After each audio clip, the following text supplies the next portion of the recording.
Dioramas and more dioramas is all I ever seem to see regarding Planet Zoo these days. They're popping up everywhere. YouTube, by content creators, Facebook, Reddit, any social media platforms. All I ever seem to see lately is dioramas on Planet Zoo, made popular by the lovely content creator on YouTube called Rudy.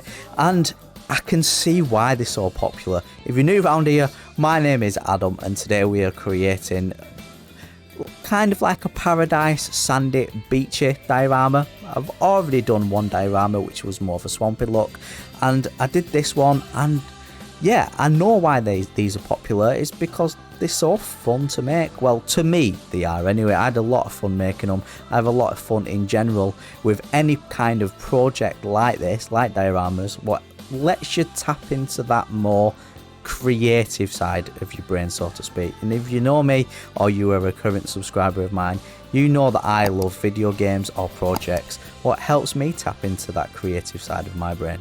If you are new to dioramas and you don't know what dioramas are, basically it's a model, kind of like a model or a scene with three-dimensional figures, either in miniature or as like a large-scale museum exhibit.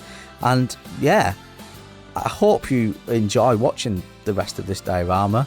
I really enjoyed making it. I'm really proud of it, and I think it came out looking pretty good. So stick around to the end to be able to see how it looks. But first thing we had to do to start with was terrain work. That's the main thing about the diorama. Get your terrain work right and everything else will float smoothly and fit in. And then obviously with it being like what I've named it, kind of like a paradise island type of build, we needed a lot of water and a lot of sand. So I added a lot of water and a lot of sand, and I did that by creating the barriers, the habitat barriers to hold the water in against the terrain, and we end up placing a load of rocks around as well to cover that barrier and make it look a bit more natural. And you can see me doing this right here. So this is basically how it looks before we added the rock work. So let's add some rock, shall we? And there we go, with the rocks you can see how much of a difference it makes. Now let's add some foliage, shall we?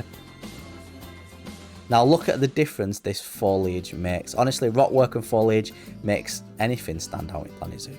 And then it was time to move on to the actual inside of the diorama, and I started with scenery pieces. So I ended up creating this kind of like little fence with these logs and these planks, as well as two little islands what I created and a log bridge in between them. I also then went on to make a more detailed bridge, again with the same logs and the same planks.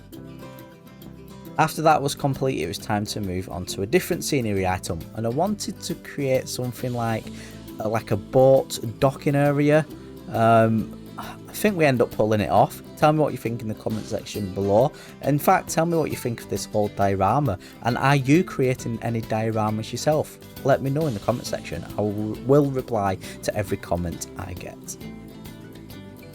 And then it was time to finally move on to the actual main structure and pretty much the centerpiece of this diorama, which was this kind of like, would you call it abandoned? No, it's not abandoned. It's like a rustic, run-down shack, basically. And I think using the mud on the bottom really paid off, as well as using the same pieces I've used throughout the whole of the diorama, but adding these rustic beam pieces as well. And then we moved on to the top deck, where I added the same planks to give it that decking look. And we added some shading, again using, I think these are the African like door shading pieces. Worked really well. And then we added some more bamboo, and then these same rustic like torn off paint beams, I want to call them. I really like these beams. I think they was added in the recent Africa Pack DLC, but they're so different and they're so good to use. And then I created this little like rustic fence with some rope, and again the same logs we've been using, and the rope to look like it's tied on. And this is what it looked like when I created the whole fencing all around. And then we built this little watchtower, as you can see here, and this build will not be complete without a flag. So there we go, we added like a tall log and a flag. And then it was time to move on to the water fountain. Now I love creating water fountains, water features, pretty much anything to do with water within Planet Zoo, so I really enjoyed doing this. And I say it all the time, and you can see that I've done it around the edge of this diorama as well. Foliage and adding 2 different types of coloured rock, or maybe even 3 different types of coloured rock. This is what you should be doing when you're doing your rock work, and it pays off and it looks really well. So that's what I do, and I wanted to create a water fountain into the water, again giving it that more tropical look, and we end up adding a lot of foliage as well, like tropical foliage like palm trees and banana trees and such. And you can see me just, like I said, adding those secondary rock colours. I'm not sure the name of these rocks actually. I think they are both desert rocks. I'm not too sure, don't take my word for that. But yeah, creating this diorama with the same coloured rocks, but keeping it to the same colour scheme, if that makes sense. I know I'm just blabbering on, but I think you know what I'm trying to get at here, and it makes everything just pop and stand out more and really come to life and look more natural as well and more realistic. You don't always see just a one colour rock, especially in a water fountain like this, a water feature or a waterfall. Let's now take a look at how it came out looking in the end. As you can see, the waterfall is complete, all the rock work is done, the foliage work is complete, and in fact that completes the whole diorama. So let's take a look.